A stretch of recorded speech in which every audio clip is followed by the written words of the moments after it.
What's up, everybody? Welcome back to another episode of Bench Burner Sports, Bench Burner MMA. We're going to be previewing the card UFC Baku this weekend in Baku, Azerbaijan, um, headlined by Khalil Rountree Jr. and Jamal Hill.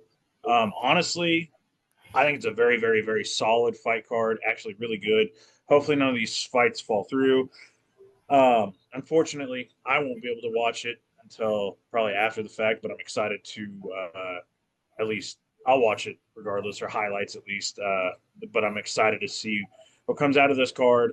Very rare we get these midday cards, and it sucks I don't get to see it live. Unfortunately got to work, but I will try to tune in as quickly as possible, and I hope you guys enjoy it. And I'm joined by, or yeah, I'm Knuckles. I'm joined by Squared. How's it going, man? It's going well. Let me start off by saying follow us on our social medias. X will be at bench_burner, Instagram, TikTok, Facebook, YouTube, Spotify, all the other things. You will find us at Bench Burner Sports.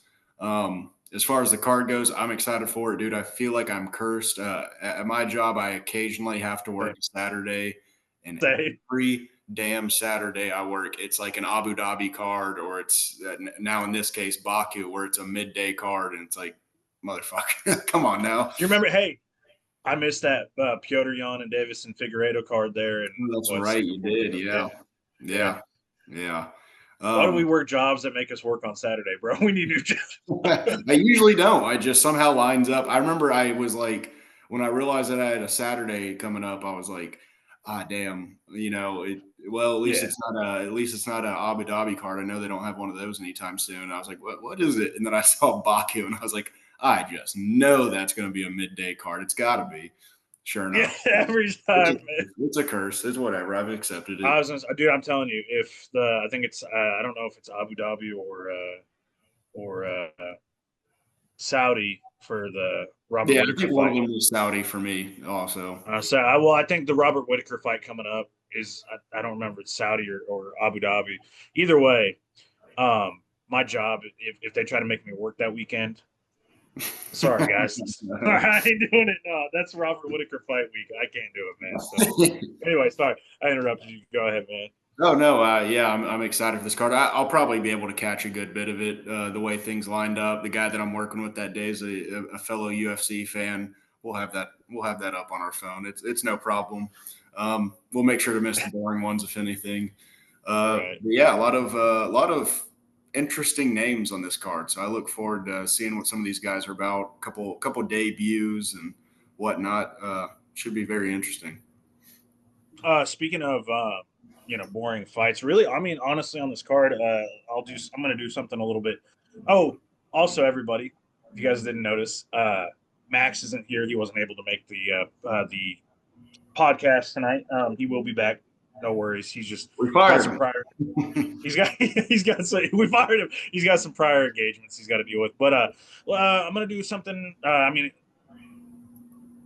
we're going to do the same thing, but I'm going to tell you guys all the fights real quick, and then we will break down the main card like we always do. So the fights on this card are Jamal Hill versus Khalil Rountree Jr., Rafael Fiziev versus Ignacio Bahamondes, Curtis Blaydes versus Kuniev. I can't remember his first name. Tafik Musayev versus Miktabek Orobai, Nazim Sadikov versus Nicholas Mota, Muhammad Naimov versus Bogdan Grad, Ko versus Oban Elliott. I don't know Ko's given name. He's debuting. So Nardiev, again, another guy I don't remember his first name, versus Jung Young Park. Melissa Mullins versus, I'm not even going to try to say that name, Zaleb. I'll try one. Zalesmiakova. I remember seeing her fight once. I don't remember her first name. Alex Skarov or Alex Skarov. This is bad. This is worse than Max. Alex Tiva versus Saigula. Then Tagir Ulanbekov versus Maxim. What's his first name? God, I actually don't mind the guy. He hasn't fought in forever. Hamdi Abdallah Hamdi Gang. And then Mo Usman fighting maybe if I'm going to introduce the card for the viewers watching, I need to research these names. Again, this is a card in the it's I guess the Middle East, or Middle East, Europe, whatever. I think it's Middle East. Um, Maybe I need to research the names a little bit better so I can so I can say them a little bit better. But anyway, obviously we're going to break down the main card.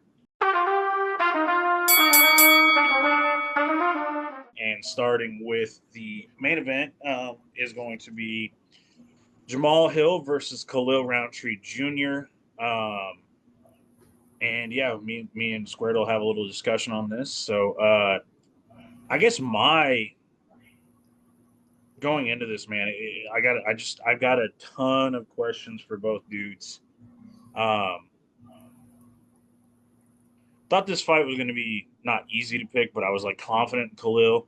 And the more that I've like looked, watched, researched this and that, yada yada yada, I'm like, man, I don't know. I see pundits on both sides saying that Jamal was a terrible champion, like fraudulent, not that good because of his win, because the wins that he had weren't that good.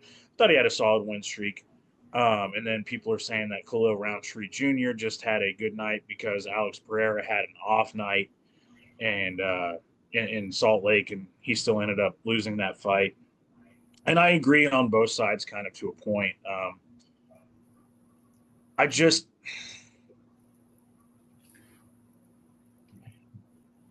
I think Khalil's really like inconsistent. You know, I think he's very inconsistent. I have a lot of questions about can he continue to do this against the best because again, what his best win in the past 3 years is Anthony Smith on his deathbed. Um, and Jamal Hill's beat world champions, you know, and he's competed well against world champions. You know, even though he got knocked out against Yuri, he had, you know, he was hitting Yuri with some shots. And he's long. He's a little flat-footed, and I will say that could present a problem with somebody like Khalil who likes to stomp, stomp the knees and stomp just legs and stuff like that, and throw those body kicks and lunge in. That could present a problem because Jamal will be planted. But at the same time, I think Jamal's counters are pretty solid. His length is pretty solid. Um, I don't know, man. Like it's a weird fight. I really like the fight. I wish I could have seen it. It was supposed to be in Kansas City, but got moved. Yeah, man, that I forgot about that. That sucks for you. Yeah, because I mean, like, don't get me wrong, the Gary and Gary and Pracha, Process is cool, yeah. it was like, well, 3 or 4 rounds of it was pretty boring. But then when Pracha started like turning it on and almost Yeah. coming back, I was like, And okay, I do yeah, find this fight to be like super intriguing in my opinion. it is, man. Matchup, and a lot of it's just like it's light heavyweight. It can be pretty. I don't know. Could it be unpredictable? The fights are unpredictable, but Yeah. like at the same time, light heavyweight is also like super predictable. I don't know. I don't know. I don't know if that makes sense, but Oh yeah, yeah, it's yeah. an intriguing matchup. The styles are super intriguing. The what's kind of like you were saying, like all the questions surrounding Jamal. Like obviously Jamal's kind of on a downturn right now, but is that downturn going to go as deep as Khalil? And then Khalil is he on an upturn? He might be on an upturn. Is that going to reach as high as Jamal? So yeah, a lot of questions at play. I ultimately have to pick Jamal, just kind of because of what you were talking about, like the his level of competition, his level of competition versus Khalil's. Just got to go with Jamal on this one. I think that he gets back in the W column, but would not be surprised if I was wrong. Not at all. And honestly, yeah, man, like going off of that, like I've been torn, and honestly, all day, like I sat, like I was sitting there thinking about it. I listened to a couple different podcasts I listened to, and I was like, man, like just everybody's torn. There's a lot of people that are torn that think that Jamal is not as good as he lets on, and that Khalil is also over exceeding. And it's like, man, and I'm going back to like, you just same thing that I said earlier. I'm going with the experience. Jamal Hill's power, like Khalil has power, he does. I just don't think it's as apparent as Jamal's, and I do think Jamal has more power. I know that's weird to say against somebody who like Khalil, who is so compact and so explosive. Um, but I've just seen Jamal like do just some nasty things, like Yeah. to people, Jamal like Jamal has like put you on your ass power. Khalil yeah, has like, you know, make you beg for your life. Like, like yes, yeah, exactly, exactly. it's more like brutality for Khalil. Yes, Khalil's explosiveness, where Jamal is power. There's Yeah. explosiveness and there's power, and it's hard to explain to maybe people who don't know what we're talking about. But I'm going to go with Jamal in this one, man. And I don't think this goes all 5 rounds. I do think that if somebody wins, it will be a finish, um, just because these guys are both so explosive and powerful in their own way. And I don't think that Jamal, we know, can go 5 rounds. He was shop worn in the at the end of that Glover fight, but he made it 5 rounds. Khalil was definitely gassed. Now that was at elevation, but he was definitely gassed um, by the time he got finished. Like that's what killed him right there at the end. He just couldn't do much more, and Alex took over. So I think that also plays in Jamal's favor here, and I'm going to pick Jamal by TKO or KO, and I'm going to say it's going to come. I think it's going to be like the Alex fight, maybe later. I don't know the elevation of Baku. That also is like I was very about to say, interesting. you just got me wondering, what is the elevation of Baku? Well, I feel like that's like in the mountainous region of like It's gotta the be in the Caucasus, isn't it? Azerbaijan. I was gonna say Azerbaijan is like it's either Asia. I don't know. It's either Asia or the Middle East. I don't know. It's negative 91 feet. What? Okay, so we don't have to worry about that. Yeah, I just felt 28 like it was meters like in the below mountains. sea level. These motherfuckers are fighting in a ditch. What's going on here? I didn't know you could go that far below sea level. That's hilarious. Oh yeah. So like that's why Khalil, it was Khalil's fault. He's like, I don't want to fight in Kansas City. I want to fight somewhere where I'm below sea Yeah. level. But I wonder if also that we got affects. I wonder if that we got affects a question. cardio. Huh? I wonder if that affects What? cardio at all. Can air be too thick? You know, they say thin air up there. Is the air Yeah, too yeah. thick down below? You just I'll tell you right now, I live in Missouri. I have a harder time breathing in that thick ass air. So I don't know. Um, but yeah, yeah, so the official picks, obviously for me, for both of us was Jamal Hill. Did you say a method? You don't have to have a method, but did you have a yeah. method? I'd say I can't imagine this fight not ending in a finish. You had alluded to Jamal's championship win, which was a decision, but I mean, I think Glover was made out of something different that night because anybody else was getting Last fight, man. I don't say, yeah, yeah. yeah, Um, Yeah, so I feel like neither of these guys are too privy on decision. So yeah, right, even if it's by loss, they're not very privy on going out by decision. So gotta go with Jamal by a finish for sure. Not knockout. right, As far as round, I got no idea.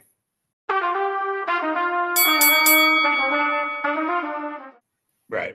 Okay. Whatever. So moving on to the next one, we're gonna go with Rafael Fiziev versus Ignacio Bahamondes. Um, Ignacio Bahamondes is coming off a very impressive submission victory against Jalen Turner and Jalen Turner's subsequent retirement fight. We'll see if he stays retired. I have a feeling that we could see Jalen back in there, but that's neither here nor there. Ignacio has been just kind of on this like really like good looking streak,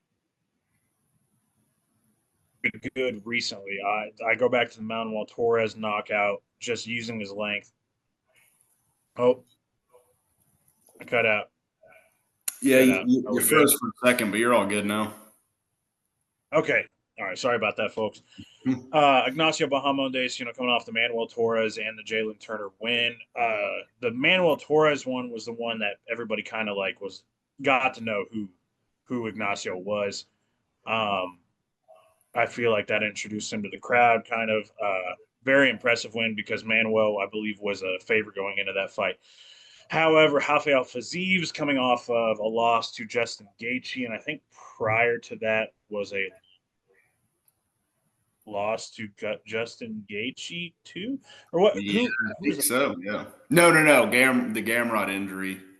Yeah, Gamrot. He got injured, but he was Yeah. winning that fight arguably. up until the injury. Again, it was only like a round and some change. Um, Rafael Fiziev, man, the stars were bright for him. Everybody was like, man, this guy's going to be a future title contender. He's going to do a lot of things. I feel like his career has taken a lot of detours, left turns that maybe he didn't need to take. And again, it's not his fault necessarily. It's just how way things pan out. He fought Justin Gaethje twice.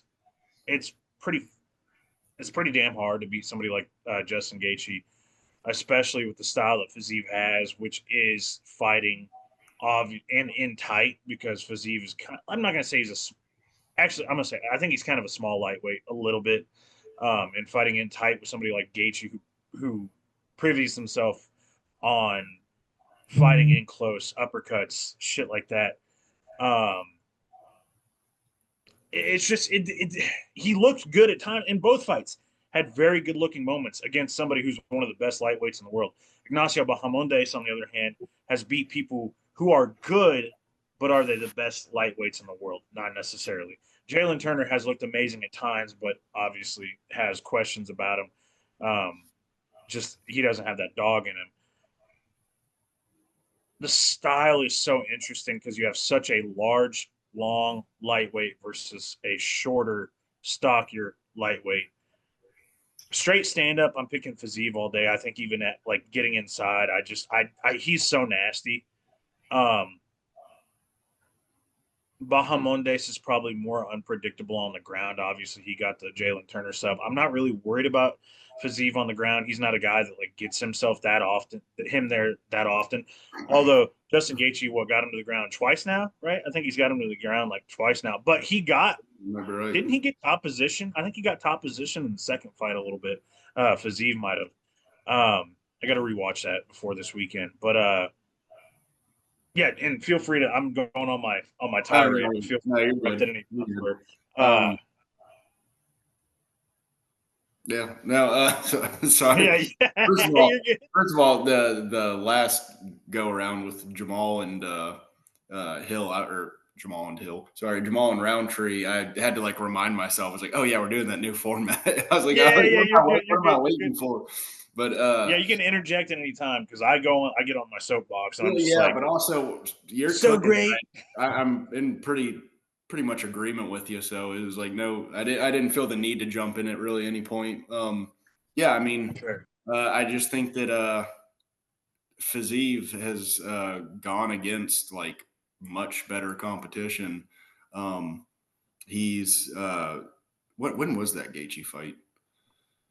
That last The one. last one, What was it? it was like 3 months ago. It wasn't very long ago. Which kind of is what he needs with how splotchy he's been on the record. You know, he's just been like kind of go away for a little while. You know, the weird circumstances that you were mentioning. Yeah. Yeah, it's good for him to kind of get back in there, and I think he'll be sharper this time around. The dude was doing in both fights did great against Gaethje. And it's kind of like what people have said, like you had said, you know, that 3-loss streak he's on right now is like a real you know, like the first one, there's arguments that he won that fight. Obviously, the injury was what it was. The last one, I think it was pretty clear that you know Gaethje got that one. You know, not by a Yeah. good margin, but got it. But regardless, like the dudes kept it tight, and even in the losses, so it's hard to pick against the guy that's going out there and given the number, what is he, 3 lightweight, something like that, a whole bowl full of trouble versus Yeah. the guy that, you know, is climbing, but like just hasn't gotten that one name on his record that like makes you shit a brick or anything like that. Right. Style wise, obviously, Bahamondes is a very lengthy guy, which can help him in this fight, but can also be to his detriment in this fight. You know, if Fiziev is able to get in close, how's he going to respond to that? We'll have to find that out. But I got to go with Fiziev for this one. I agree. I agree completely. I think that Bahamondes, again, there's a lot of questions, and he could come out and show out here. And he's at a good camp. He's at the same gym as Bilal in Chicago, so very good I'm camp. just going to mention that Bilal lost. Pena lost. I think that gym's suffering right now. Man, and like, fuck, dude, and like, what's crazy is that It's again, if funny you because that's lose, probably two of I don't even know how many fighters they have, but I'm just gonna go off of that and say that they're struggling. right? But again, like, well, it sucks because fuck, how many of the fighters from that gym probably could have fought on the Chicago card? But we're not going to see any of these people on the Chicago card because Juliana's going to beg for a fight against who knows, one of the two that's fighting next, either Nunez or Harrison.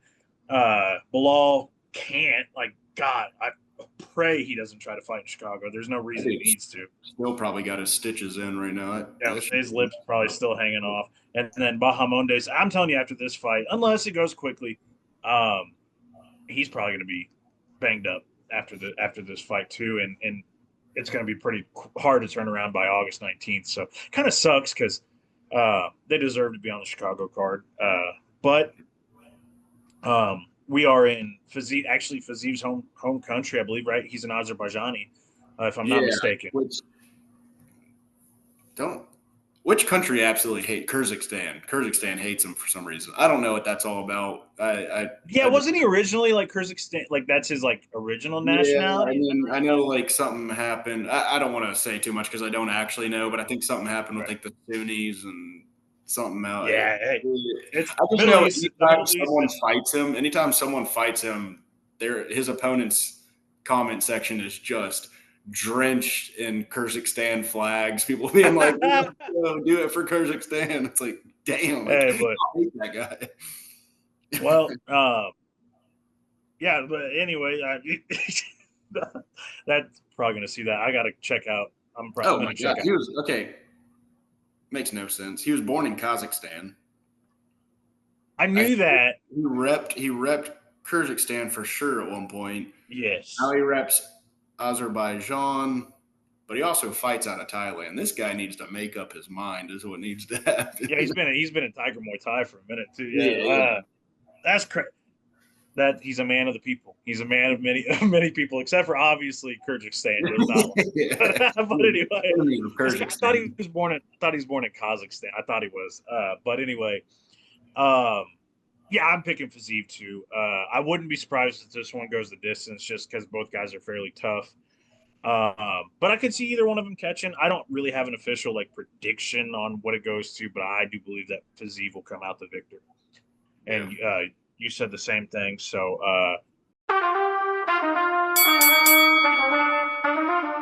hell yeah. Moving on to the next fight, we have Curtis Blaydes versus Kuniev. I don't remember his first name off the top of my head. I've seen him fight, I think, on the Contender Series or something or rather. I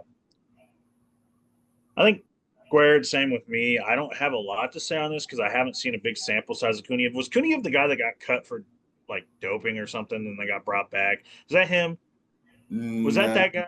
I know who you're talking about. It wasn't him. Wasn't him. I don't think so. I could be wrong. I don't think so. I was gonna say I don't know. All I know is that like I don't know what the UFC's beef is with Curtis Blaydes. Also, another fighter from Chicago who's probably not going to be able to fight on the Chicago card. Well, I'll say this about that real quick, and this is what I was going to mention earlier, but I think what they're trying to do here is this is their pathetic attempt at trying to rejuvenate the heavyweight division. Yeah. And it's funny because we do complain about the heavyweight division. And you'd think that we would be like, oh, at least they're making an attempt. No, this is the worst attempt. Throw this debut guy against the number 5 dude. And first of all, if y'all were going to like try to clear out some shitty heavyweights and make some room for a new guy, Curtis Blaydes is not that guy. Curtis Blaydes is a great fighter. He's had some unfortunate losses throughout his career, but he's great. He's athletic. He puts on, for the most part, fun fights. Even if it's him losing, because when he gets knocked out, that boy goes out. but for the snoring against Derek Lewis, he's not the guy that you choose to be like, all right, let's give him the boot and put this new guy in. And what do we know about this new guy? He got a TKO on Contender Series versus some scrub, and he's a fat Dagestani, so he's probably going to be boring as shit. I could eat my words. I could absolutely eat my words. I'll say that. But like we don't know. So why are we doing this? Why are we giving this guy Curtis Blaydes? Shout out to Curtis for taking it. I hope Curtis absolutely dog walks him. Just as a message to the UFC, it's like if you're going to try to get this division better, there's way better ways to do it. And That's all I have to say about that. I think Curtis does win. I'll say that. I think Curtis does and win, and I just hope it's a brutal, like embarrass. Like I no, hope and I think the matchmakers go, man, what the hell were we thinking? I think, and you know that I think what you said, I agree. Like unless they're seeing, like unless Kuniev is like got a you know, a freaking spitball in his pocket or something that he's going to throw and that I don't know about. I agree. I think Curtis is going to dog walk him because Curtis has showed improvement on the feet with his boxing. It's very solid. I mean, he made kind of a stupid decision to box with people like Sergey and try to stay on the feet with Tom, but again, like that's just Tom. I mean, what are you going to do? If you go on the ground or the feet with him, you're done. But no. I mean, we saw, yeah, we saw like his boxing against, the fat cop. What's his name? Dawkins. Dawkins. Yeah. Was very good. Dawkins was known as a guy on the feet, and I mean, Dawkins isn't in the UFC anymore, but he is solid on the feet.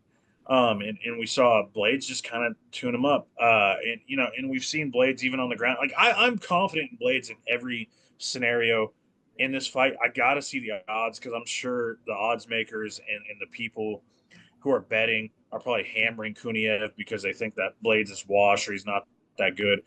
Curtis Blaydes is a damn good fighter. And there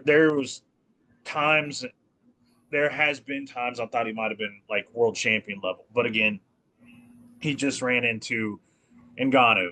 He ran into, like, the two times he had the opportunity to get there, he ran into, or three times, Ngannou, Pavlovich, Tom Aspinall. Like, come on, man. Yeah. It's hard. Also, the Pavlovich, he decided to try to box with him. I don't understand what that was about. But it's important to remember, like this is a guy that's fought for gold, an interim. Yeah. Like he's fought for gold versus, and he's fought the best in the world, best in the world. He's fought the guy that everyone's recognizing as champion. Might not be on paper, but everyone's recognizing him as champion. I mean, the thing about it, making his UFC debut, like what the hell? I think I was gonna say he's fought even like the old guard, some of the old guard. Like I might be wrong, but hasn't he fought like maybe like Overeem or some of the maybe not him, but like he's fought some of the old guard. Ooh. Yeah, let's look it up. I am sure. Right, I could be. He's fought the best of like the last two kind of what do you call it? Passage or last two guards and that are coming in. Let me see. He's fought Junior Dos Santos and he beat Junior Dos Santos. Yep. He's beat Volkov, Dos Santos, Overeem. I was right. Mark Hunt, Alexei Olenek, lost to Francis twice. But look at that, dude. Overeem, Hunt, Olenek, Dos Santos. He's fought the best in the world. Like there's no he beat Jailton Almeida, who people are saying should be possibly fighting Tom Aspinall next. I don't know this Kuniev guy that well, Rizvan, but unless he is just God tier, and he could be. I remember watching. I didn't go back and watch it, so I could be wrong. But I remember watching his fight on Contender Series, and he got a finish, and it's all cool. But I didn't see anything. And again, this is one fight, but it's also he was the guy. He was the guy that got popped, by the way, against Renan Ferreira. Yeah, against Renan Ferreira. Wow. I think he beat Renan Ferreira and got popped in PFL for like dude, it was like, I'm not even kidding you, like not short of like 8 different substances or something. It was insane. So unless, and again, as we know, like the UFC has switched drug testing companies, but I still think they'll like probably watch this dude. I'd hope so. This guy might be on a soup right now. He might be on something crazy. Right. I'm picking Curtis. I don't care. I'm picking Curtis, and I'm picking Curtis by the finish. Is what I think, dude. I think we're gonna see some like Jailton Almeida shit where he's just gonna show levels, man. Yeah. Like, because if Jailton Almeida fought this man today, I would pick Jailton Almeida to beat this man, and that's what it is. So, never thought we'd talk about this fight that long, but yeah, Curtis Blaydes, man, yeah, I'm put some respect on the man's name, even if you think he's boring, even if you think he's weird, or even if you think he's like make fun of him because of his unfortunate speech impediment. Put some respect on the man's name. He's a good fighter, and he deserves more respect. That being said,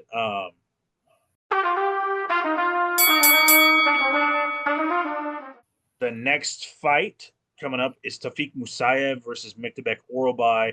Tafik Musayev is a rising. I don't know. I know people should say, "Oh, you should know how to say it." I don't know if it's rising. I say risen. It's probably wrong. I think it's actually supposed to be pronounced rising. I don't know. But Tafik Musayev has fought in Bellator Rising.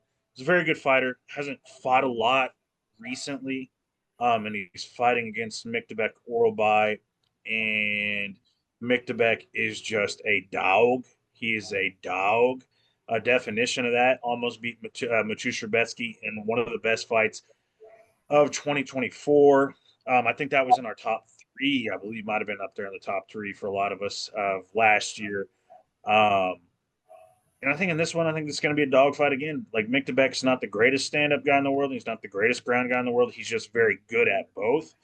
Um, and the problem is with Miktabek is he's just a dog, and he's going to drag you and drown you and make it very uncomfortable. I mean, look what he did to Maciej Szczerbecki. Even though Szczerbecki won, um, Tafik has not competed enough recently for me to be super confident in his ability in this fight. He's fought and risen twice,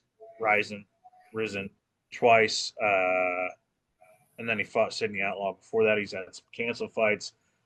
He's not too young. On top of all that, he's not too young Right, as a guy. and Miktabek is fairly young still. It's fresh Um, 7, I believe. He's man, I like Musayev. I remember him fighting the one fight I remember, and a lot of people are probably like, "Why that fight?" It was a Sidney Outlaw fight, and he's impressive. But dude, I'm telling you, I think Miktabek's a future title contender, man. Oralbai, I'm going with the Oralbai, man. He is literally like the caveman, like all the memes. That dude, like indomitable human spirit. He's the dude. Like they always talked about the cavemen chasing down uh the woolly mammoths and stuff, and like that's woolly mammoths could run, and then they would see the humans still pursuing them. That's Oralbai. He's the guy, and that's what's going to happen here. I think he's going to drown him. I wouldn't be surprised if it's the decision, but I'm going with Oralbai here in this fight, yeah. and I'll say decision if I'm gonna pick one. I think he's going to kind of just drown the guy. But Musayev could impress, but we'll see. Yeah, A no, little bit. I'm in full agreement. This new guy, 35 years old, making his uh, step up to the UFC. We've been seeing that a lot lately, and it's not been panning out well. And of course, these guys are individuals. It can change, but not been a very hot trend as of late. And on top of, like you've said, his kind of inconsistency of getting into the cage, the octagon in this case, but the cage in previous attempts. Yeah, it's hard to pick this dude. So yeah, give me a Orba. Right on. So Orbach's you right on. 27. He's at that, obviously he's not in his prime yet, or who knows, maybe, but probably not in his prime, but he's in that like that show me what you got stage of his career, that show me what you got age, where it's like where you start really putting pieces together and kind of really ascending to that next level. So I expect big And things. I think that the Rebecki fight is going to teach him a lot too. Like because Yeah. he had to put a lot of heart into that fight. And I do think Rebecki won that fight. But again, if you scored it for oral by, I don't blame you. Right. And I think that fight, I've always said it, and I'll say it forever. Losses are good no matter what, unless your name is like John Jones and Habib, because those guys just didn't need to lose to be good. But a lot of fighters need to lose to be good. We see Islam got knocked out, and now look at him; he's the best in the world. Um, Tom Aspinall has had a couple of losses, and now like I don't know if anybody at heavyweight can even fucking touch that man, So, Charles Oliveira had a shit ton of losses, and now he's the hey, GOAT. man, Now he's the GOAT. So yeah, I'm telling you, I think he's even said that those losses made him better. So, yeah. the next fight up is Nazim Sadikov. Which that's not what I meant to do. I'm trying to pull up his record real quick. Nazim Sadikov versus Nicholas Mota. Mota is very Mota's good. He's been in the UFC a little bit. He's known for the Tom Nolan knockout. And Nazim Sadikov is a guy who is known for being part of the Serra-Longo camp. He's a very solid fighter. Uh, he's only lost one fight. He had a draw against Slava Claus, which was like a weird one. He hasn't fought a lot in the last like couple of years. He's choked out Terrence McKinney. He's beat Evan Elder, who I also am high on. But his fight against Bonfim that he won by doctor stoppage. I like the guy. I think Nazim is good. I think he's very good. I think he's part of a good camp. I think that Mota is, also like fairly good, but at the same time, like I feel like he's kind of reached higher than maybe like what he should have. And again, I say that he hasn't really reached that high. Like the Tom Nolan fight is the one I'm thinking of. But again, we look at Tom Nolan and we're like, maybe we overrated Tom Nolan a little bit. You know what I'm saying? Um, I'm in this fight. I'm going to go with Nazim Sadikov. I don't have a lot to say about either guy because I don't know their fighting style that well. Obviously, we're farther down on the card, but I'm confident after watching the Slava Claus fight and watching him against Bonfim, his sub against Terrence McKinney. I think he can get it done. I'm gonna go. I'm gonna go with Sadikov in this one. Both similar in age, but Mota's good and he's a dog, and I could see him hanging out here. But I think it's going to be a decision win for Nazim, the Black Wolf Sadikov. Yeah. I just like, I let you rip on that one because I just don't have too much to say about this one, to be honest. Right. I like Sadikov. I think he's looks pretty impressive, pretty clean, pretty sharp. So I'm going to take him over Moto. Moto likes you. Moto. But, and the next one, honest, yeah. In a pretty similar train of thought as you, just like, right on. See how this one plays out. I'll get a better gauge on both these guys going forward.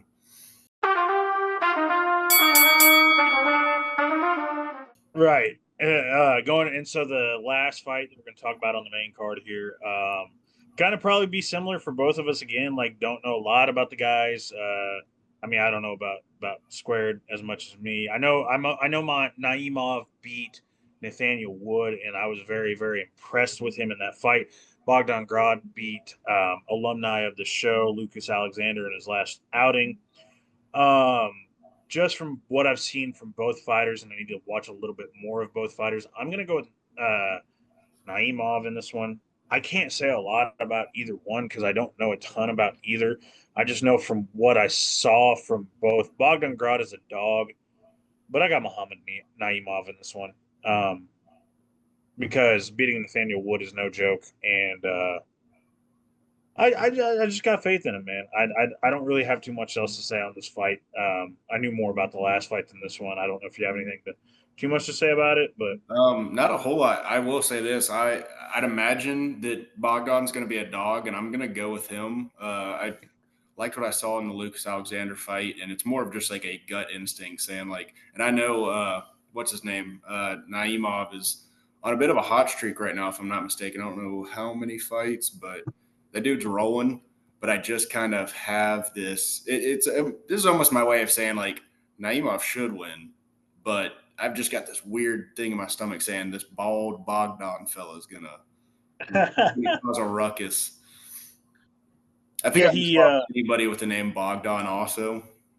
Walter White's boss, Bogdan Guskov. If your name's Bogdan from Barry, if y'all have ever watched that show, Actually, his name's not Bogdan. He just looks like Bogdan. Bogdan, no, but he looked with the ball. What's his name? What's up? NoHo Hank, that's his name. Yo-Ho Hank. He made so many jokes about him looking like Goosekov. Bogdan Goosekov, yeah. I think I just call him. I will say, Muhammad Naib, he's on a 1-fight win streak, but he did lose to a 135er. But it was Felipe Lima, so like, I don't know how much stock you put in that because that's Felipe Lima. He's pretty badass, but it's fair. Yeah, I don't know, man. Like that's like you said. I like we had one dissenting pick. That's nice to have on the main card. I'm sure Max would have came in with some like bullshit, like, oh, all these fucking fights are wrong. But anyway, he would. Wait, who did we pick? Jamal. I think he would have picked Jamal. He would have picked Jamal too.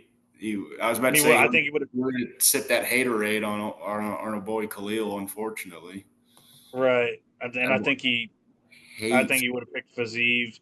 I think okay. He might have picked Kuniev. I could see Max being like different and being like, oh, actually, I don't know. I think he would have picked every fucking. I think he would have picked the same on every single one of these. Also, another factor in Max's decisions: how many Flint, Michigan waters has he had? Right. True.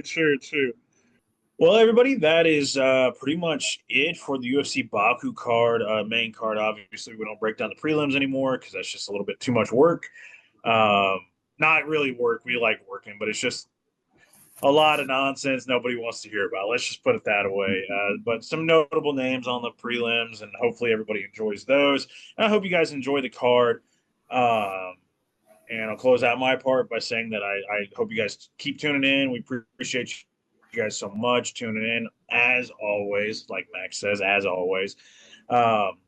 And we just, if you guys got anything to put in the comments on our YouTube, X, Instagram, or even if you follow us on the old Facebook, throw something in the comments. Going to try to interact a little bit more than we already do. We don't interact a lot. I know that I checked the YouTube comments for our last episode previewing the UFC Atlanta card, and people love the thumbnail, and we appreciate you guys tuning in and giving us the feedback on that. So anything you got a comment about, obviously we're kind of funny as hell, so we're gonna have a pretty solid thumbnail coming for this next one too, I'm pretty sure. So we appreciate you guys and your feedback. This is what we love. We love making people like. We like breaking down fights, but we love making people laugh. So that's like one and the same. That's why we're a little bit different. We're kind of a little bit kooky in that way, if you will. So, but appreciate you guys so much. Square, take it away, man. Oh yeah. Start this close off by saying sorry. Harper's like about to break her neck trying to find a comfortable spot in this damn living room. Start off by saying follow us on our social medias again. X will be at @bench_burner. Everything else you could think of is going to be at @benchburnersports. It's a pleasure talking about this card. Pleasure as always. Thank y'all for tuning in. I have a feeling it's going to be a fun card. I know it's like a lot of like kind of random. I mean, it's an Azerbaijan card, so they're trying to get those. These are the best local dudes in. Yeah, I got a feeling this one's going to play out really well. So I'm looking forward to it. Hope y'all enjoyed as well. Again, thank you for tuning in. Oh, also, almost forgot, big shout out to a guy that you and I both love, Knuckles. Oban Elliott will be fighting. Dude. And also on that note, we do have some friends of the show with fights coming up. Our boy Bailey King has a fight coming up soon. We'll make sure to get some posts out about that so y'all are aware of it and know where to check it out. That dude always puts on just the most entertaining fights. Texas boy, Peak FC is where you'll find him. They, as far as the regional scene goes, incredible entertainment value, incredible fights, really good personalities in that. Texas has the best MMA, man. Texas has the best MMA. It's really impressive. It's a really impressive brand they put out. Even their social media is like very high quality. So y'all check them out and check out Bailey King. Follow him. He's at Bailey King 001 on Instagram. Dude's been in Thailand for the last few months, just sharpening his craft. So sorry, got a little off topic, but looking forward to that. And then, thank y'all for watching. I think that's all I had to say. All right. Well, everybody, again, yeah, shout out Bailey. Can't wait for that one. And shout out to also real quick. I don't think we shouted him out on the last one, but Waldo Cortez Acosta, another friend of the show, and won his last fight against Sergey Spivak. And Miranda Maverick unfortunately lost her fight, but obviously shout out Miranda Maverick, another friend of the show. Appreciate it. Put on a hell of a fight. Yeah, man, she put her best foot forward. I'll give her that. Absolutely. Yeah, and I think she's only she's not very old, 25, 26. No, she's 20. Spring chicken. She is a spring chicken. I think I said on the episode, I was like, she's still a blooming flower, so the best is yet to come. Yeah, dude. Yeah, so we got more going on. So anyway, appreciate you guys tuning in as always. And honestly, like, it's kind of one of our shorter episodes, so hope you guys enjoy it. Thanks, guys. Peace out.